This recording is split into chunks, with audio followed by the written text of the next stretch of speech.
দিনটা ছিল 2020 সালের 5ই নভেম্বর, বৃহস্পতিবার। ঠিক বিকেল 5টার দিকে আমার কাছে একটা ফোন আসে আমাদেরই এনজিও হার্টস অফ অ্যানিমেলস থেকে, নীলাদ্রি বলে, যে একটা জার্মান শেপার্ডকে চৌরঙ্গিতে পাওয়া গেছে। চৌরঙ্গির সাইডের যে জঙ্গলটা আছে ওখানে ঘুরে বেড়াচ্ছে বাচ্চা জার্মান শেপার্ড। তো খুব বাজে অবস্থায় আছে, ওকে রেস্কিউ করতে হবে। এবার আমি বলি ঠিক আছে, তোরা তাহলে শিবুদাকে নিয়ে ব্যাপারটা রেস্কিউ কর, এবং করার পরে ওকে না রাখা হবে কোথায়। তখন প্রথম কোভিড চলাকালীন ব্যাপার এটা, তো রাখা হবে কোথায়। আমি বললাম এক চান্সে আমি এটাই বলেছিলাম যে আমার বাড়িতে নিয়ে আসার জন্য। তো আমার বাড়ি আনা হয় ওকে, এবং ওকে ওরা শিবুদারা রেস্কিউ করে নিয়ে আসে আমার বাড়িতে, এবং ও আমার বাড়িতে উঠতেও পারে না। ওর পাগুলো এতটাই ফুলেছিল এবং এতটাই বাজে কন্ডিশন বিলং করছিল যে ওকে বাঁচানো যাবে কিনা সেটাও আমরা জানতাম না, এবং আমি দেখিও নি বেসিক্যালি। তো নীলাদ্রিরা যখন আমার বাড়িতে ওকে নিয়ে আসে এবং আমার ব্যালকনিতে ওকে রাখা হয়, তো বাড়ির সবাই যখন ওকে প্রথম দেখে একটাই কথা ছিল যে এটা কি, মানে ওটা যে একটা জার্মান শেপার্ড ব্রিডের কুকুর সেটাই কেউ বুঝতে পারেনি। সেটার পরে ওকে যখন খাবার দেয় আমার মা প্রথম, সেই সময় ও প্রায় এক হাঁড়ির মতো খাবার, ভাত, সেটাও 5 মিনিটের মধ্যে খেয়ে ফেলে। তখন আমরা বুঝতে পারি যে ও খাবারটা অবধি ঠিকঠাক সাফিসিয়েন্ট কিছুই পায়নি, এবং কতদিন জঙ্গলে পড়ে আছে বা কী হয়েছে আমরা বুঝতে পারি না। তো তারপরে ওকে রাত্রিবেলা আমার বাড়িতেই রাখা হয়, একটা সিঁড়ির মধ্যে ওকে একটা বিছানা করে দেওয়া হয়, কিন্তু ওর কোনো কিছু ছিল না, গোটা বডি থেকে রক্ত পড়ছে এরকম একটা সিচুয়েশান, বডিতে প্রচুর স্মেল এবং গোটা গা থেকে রক্ত বা ঘা, পোকা, এগুলো আমরা দেখতে পাই। তো আমরা তখন ওই দিনই রাত্রি 8টা হবে, প্রায় 8টা সাড়ে 8টা, ওই সময় আমি কন্ট্যাক্ট করি ডক্টর অপূর্ব চক্রবর্তীর সাথে এবং শিবু রানা। সেই সময় ওনারা মিলে ট্রিটমেন্ট প্রসিডিওরটা শুরু করেন। কিন্তু আমাদের মধ্যে একটা ভীষণভাবে প্যানিক কাজ করছিল যে বাচ্চাটা বাঁচবে তো, অ্যাডপশান তো অনেক পরে, আমরা তখনও বাচ্চাটাকে রাখবো এরকম কিছু ভাবনা চিন্তা আমাদের মধ্যে ছিল না। বাট পরের দিন সকালে আমাকে বলা হয় যে ওকে স্নান করিয়ে দেখতে যে ওর কোথায় কি প্রবলেম আছে। তো আমি ওকে স্নান করাতে নিয়ে যাই। ওই প্রথম আমি দেখেছিলাম, ওটা আমারই দেখা, যে ওকে আমি গায়ে শ্যাম্পু দিয়েছি, যাই করেছি, মুখে মাজেল ক্যাপ লাগাইনি, কিচ্ছু করিনি, কোনো বাঁধা নেই, কিচ্ছু নেই। বাচ্চারা চোখ থেকে অঝোর ধারায় জল পড়ছে, কন্টিনিউয়াসলি জল পড়ছে চোখ থেকে। আমি ভেবেছিলাম সাবান জল লেগে গিয়ে জল পড়ছে, বাট না, ওকে আমি স্নান করাচ্ছি, মুখ পুরো ধোয়া, কিন্তু চোখ থেকে কন্টিনিউয়াসলি ওর জল পড়েই যাচ্ছে। তারপরে এবার ওই স্নান করানোর পরে কন্টিনিউয়াসলি ট্রিটমেন্টটা রানিং চলে, এবং বাড়ির সবাই, আমার মা, ভাই, ওকে সবাই মিলে, পুরো ফ্যামিলি, আমার ফুল ফ্যামিলি ভীষণ সাপোর্টিভ। তো ওরা সবাই মিলে কন্টিনিউয়াসলি ওর ট্রিটমেন্ট প্রসিডিওরটাকে এগিয়ে চলে। এবার এগাতে ও থাকতে শুরু করে, এবং সেই সময় আমি অ্যাডপশানের জন্য পোস্ট করি 7-8 দিন পর, কিন্তু তখনও অবধি ওর গলা দিয়ে কোনো আওয়াজ ছিল না, এবং ওকে এতটাই মার হয়েছিল, ও আগে যে ওনারের ছিল, ওর কোমরটা পড়ে গেছিলো। তো ট্রিটমেন্টে ধীরে ধীরে ও রিকভার করতে শুরু করে। ওই সময় আমরা কথা বলি এবং ডিসাইড হয় যে ওকে অ্যাডপশানে দেওয়া হবে। তো আমি অ্যাডপশান পোস্ট করি, প্রচুর লোক আমার সাথে কন্ট্যাক্ট করেন যে আমরা নেব বাচ্চাটাকে, কিন্তু অনেকেই দেখতে এসে নাক সিটকেছে, এরকম ঘা কুকুর রাখতে পারবো না, এরকম টাইপের। তো আমার একটাই বক্তব্য ছিল যে বাচ্চাটাকে রাখতে হলে নিয়ে ট্রিটমেন্ট করে সুস্থ করে ভালোবেসে রাখুক, আমি সুস্থ করে বাচ্চা দেব না।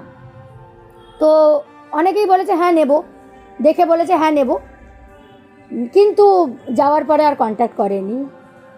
অনেক বড় বড় মানুষই আমাকে বলেছে যে আমরা রাখবো, বাচ্চাটাকে নিয়ে নেব। কেউ আমাকে কন্ডিশন দিয়েছিল যে আমি নিয়ে যাচ্ছি, কিন্তু এরপরে কোনো খবর তোমরা আর পাবে না।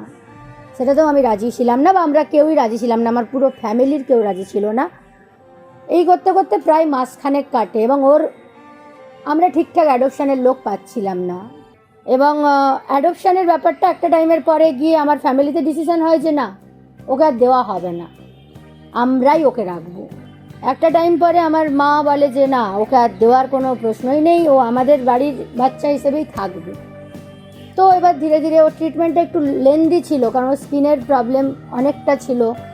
সেখানে ভীষণভাবে সাপোর্ট করে গেছে আমাকে ডক্টর অপূর্ব চক্রবর্তী, শিবু রানা, এনারা। এবং দেখতে দেখতে মাস 2-3 অবধি ওর কোনো কথাবার্তা, গলার আওয়াজ ছিল না। তো আমরা ভেবেছিলাম ও বোবা আছে, বাট ও বোবা ছিল না।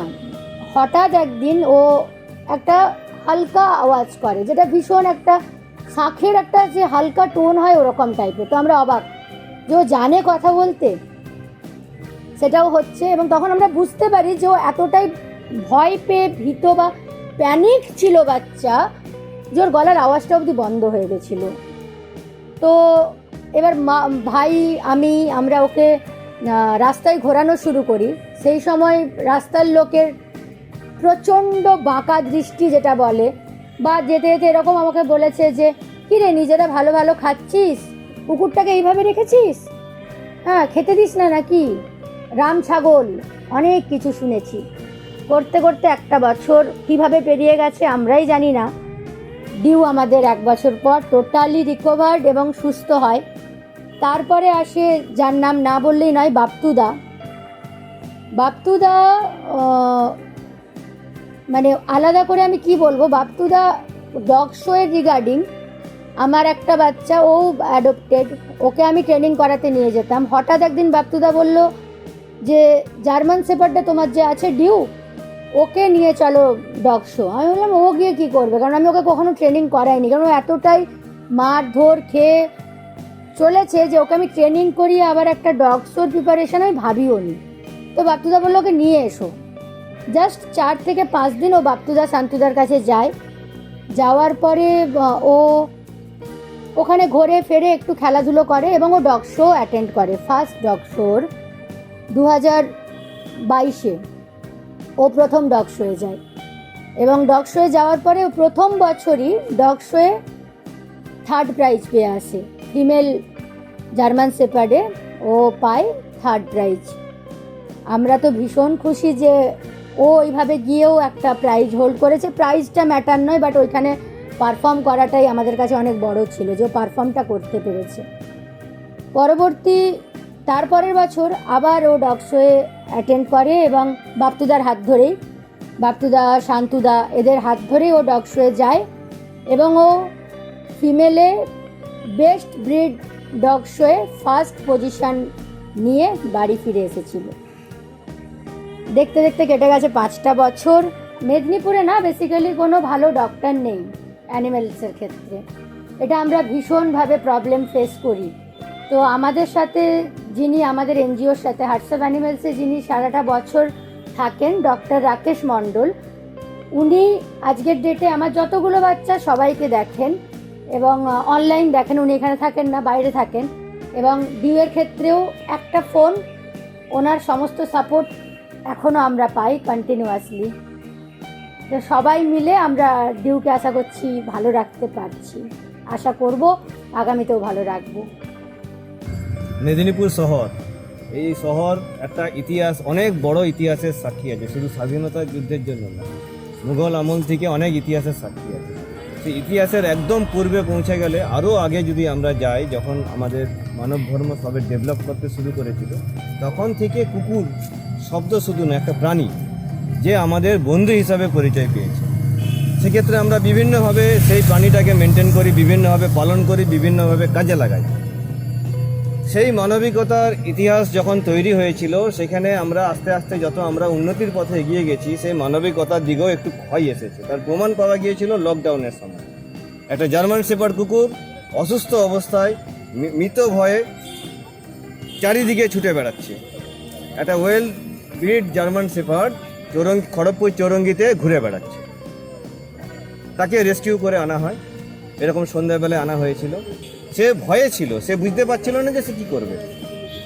তখন আমরা প্রথমে ওর যেটা দরকার ছিল সেটা হচ্ছে বাড়ি, একটা বাড়ি, নট শেল্টার, একটা বাড়ি খুব দরকার ছিল, যে বাড়িতে ও বাড়ির মতোভাবে থাকবে। সেরকম একটি উপযুক্ত ফ্যামিলি আমাদের অ্যাক্টিভ মেম্বার রিমা কর্মকার বটতলার চোখে থাকে, ওনার বাড়িতে আমরা কুকুরটিকে শিফট করাই। প্রথম পদ্ধতি যেটা, সেটা হচ্ছে ওকে রাখা। দ্বিতীয় স্টেপ যেটা আমাদের মেনটেন করতে হয়েছে সেটা হচ্ছে চিকিৎসা, মেন যেটা দরকার ছিল, এবং ট্রেনিং। মেদিনীপুরের অনেকেই চিনেন বাপ্তুদাকে, যেখানে এই কুকুরটিকার নাম আমি পরে বলছি। বাপ্তুদার কাছে এই কুকুরটিকে অনেক ট্রেনিং দেওয়া হয়, যাতে ও নতুন জায়গায় এসে সবাইকে মানিয়ে নিতে পারে, কারণ এটা যেহেতু একটা ব্রিড। এটি 5 বছর আগের ঘটনা। আজ 5 বছর হয়ে গেল, কোনো রকম ঝামেলা, কোনো রকম এগ্রেসিভনেস, কোনো কিচ্ছু ছাড়াই আজকে কুকুরটি সেই বাড়িতে ওয়েল মেনটেনেন্সে আছে এবং উইদাউট চেইন ও রাস্তায় ঘুরে বেড়ায়। অনেক সময় দেখা যায় ব্রিড ডগকে রাস্তায় ঘুরতে বার করানো হয়েছে এ মোটা দড়ি টড়ি দিয়ে বেঁধে, হাতে লাঠি নিয়ে, বাট ডিউর ক্ষেত্রে কিচ্ছু লাগে না। ওর নামকরণ ডিউ করা হয়েছিল, ওর বাড়ির লোকই দিয়েছিল, যে ডিউ নামটা এসেছিল সেখান থেকে। তো কুকুরটা যখন এসেছিল আমাদের কাছে খুব ফ্রেন্ডলি ছিল, খুবই ফ্রেন্ডলি ছিল। আমরা গেলে চলে আসতো, কোনো রকম রিয়াকশান দিত না। আস্তে আস্তে কি হয়, কুকুরের মধ্যেও এই জিনিসটা হয়, আমি অভিমানের সুরে বলে ফেলি, ও খুব অহংকার হয়ে গেছে। মানে আমি তখন বলি যে এই তুই এখানে ট্রিটমেন্ট পেয়ে সুস্থ আছিস বলে এত অহংকার, এমন অহংকার আমার রাস্তায় যখন যাচ্ছে এখন, মানে এই ডিউ মুখ তুলে তাকাই না পর্যন্ত আমাদের দিকে।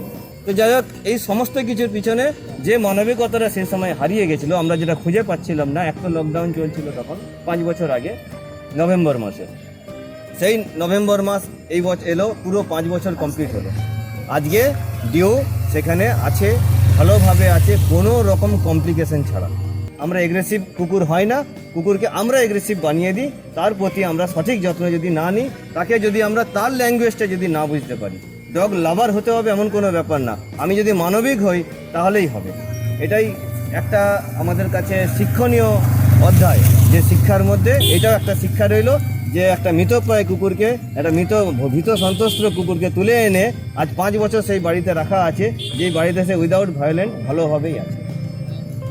2020 সালের 5ই নভেম্বর রাতের দিকে জানতে পারি যে মেদিনীপুর শহরের পশুপ্রেমী হিসাবে পরিচিত শিবু, রিমা এরা খড়গপুর চৌরঙ্গির কাছে জঙ্গল থেকে একটা পরিত্যক্ত পূর্ণবয়স্ক জার্মান শেপার্ড কুকুরকে রেস্কিউ করে নিয়ে এসেছে।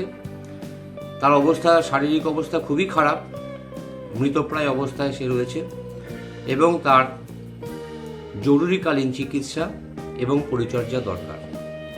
সেদিন থেকে সূচনা হলো, সেদিন রাত থেকে, এবং তারপরে দীর্ঘ লড়াই সংগ্রাম এবং সেই সঙ্গে মাতৃস্নেহে সেই পরিত্যক্ত মৃতপ্রায় কুকুরটিকে আবার নতুন জন্ম তারা দেয়, সঠিক চিকিৎসার মাধ্যমে, সঠিক পরিচর্যার মাধ্যমে এবং স্নেহের মাধ্যমে।